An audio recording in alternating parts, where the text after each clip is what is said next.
वैदिक पंचांग के अनुसार माघ मास के शुक्ल पक्ष की अष्टमी तिथि को भीम अष्टमी का व्रत रखा जाता है। महाभारत ग्रंथ के अनुसार कौरवों और पांडवों के पितामह भीष्म को वरदान प्राप्त था कि वह अपनी इच्छा अनुसार शरीर त्यागने का समय चुन सकते हैं। भीष्म पितामह ने माघ मास में उत्तरायण के समय को अपनी मृत्यु के लिए स्वयं चुना था।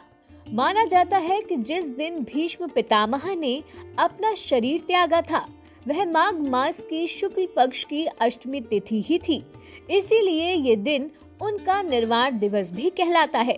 आइए जानते हैं इस वर्ष भीष्म अष्टमी की तिथि, मुहूर्त, पूजा विधि और कथा के बारे में।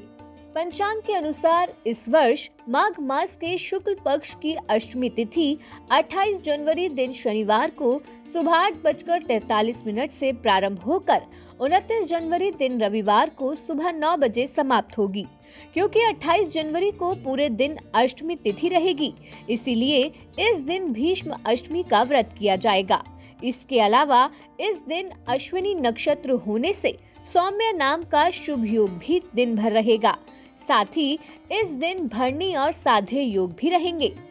माना जाता है कि भीष्म ने अर्जुन को लोक कल्याण की भावना से वरदान दिया था कि यदि कोई व्यक्ति पाप का अन्न खा ले, उसका मन मलिन हो जाए तो मेरे दर्शन मात्र से वह निर्मल हो जाएगा।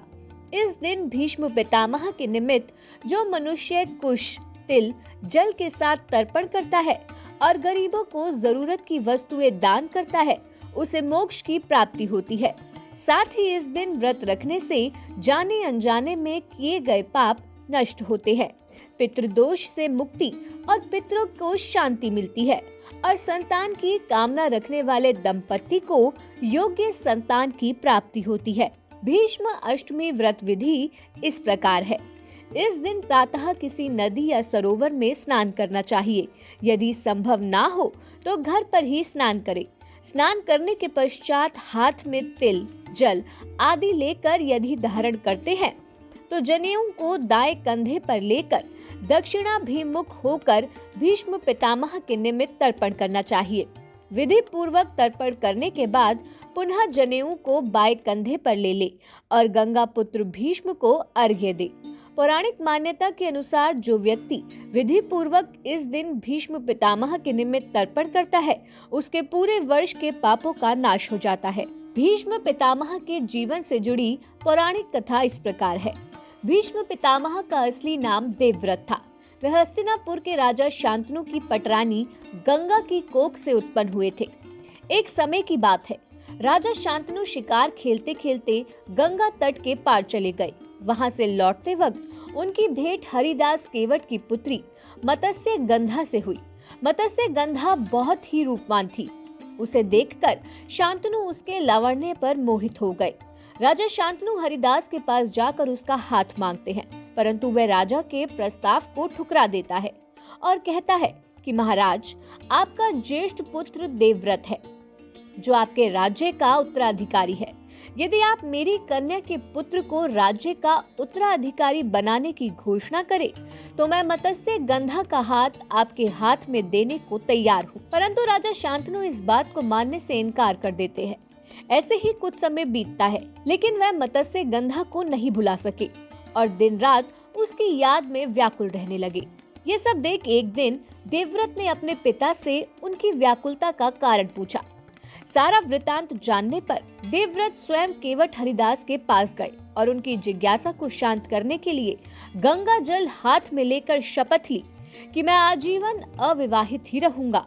देवव्रत की इसी कठिन प्रतिज्ञा के कारण उनका नाम भीष्म पितामह पड़ा।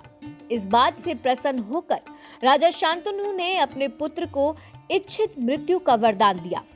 धर्म ग्रंथों के अनुसार योद्धा भीष्म को राजनीतिक कारणों की वजह से पांचों पांडवों के विरुद्ध युद्ध करना पड़ा। शिखंडी पर शस्त्र न उठाने की अपनी प्रतिज्ञा को निभाने के कारण उन्होंने युद्ध क्षेत्र में अपने शस्त्र त्याग दिए। तब शिखंडी की आड़ में अर्जुन ने उनको अपने बाणों से भेद डाला। घायल अवस्था में जब भीष्म भूमि पर गिरे तो उनका मुख पूर्व की तरफ था। तब उन्होंने देखा कि सूर्य नारायण तो अभी दक्षिणायन है। सूर्य दक्षिणायन होने के कारण शास्त्रीय मतानुसार भीष्म ने अपने प्राण नहीं त्यागे और सूर्य के उत्तरायण होने पर अपने नश्वर शरीर का त्याग किया।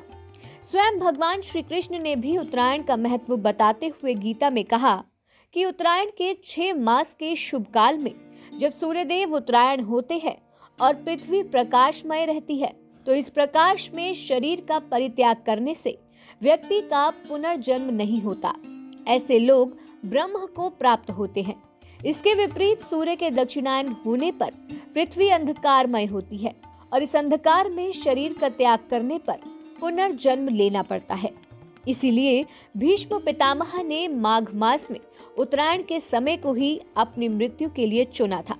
अतः आप भी भीष्म अष्टमी के दिन पूर्ण विधि विधान से भीष्म पितामह के प्रति तिल, कुश आदि अर्पण करें। आप हमारे संत वाणी चैनल को सब्सक्राइब करें, वीडियो को लाइक करें, शेयर करें और हाँ, बेल आइकन पर क्लिक करना बिल्कुल ना भूलें ताकि हमारी किसी भी वीडियो की सूचना सबसे पहले आपको मिले।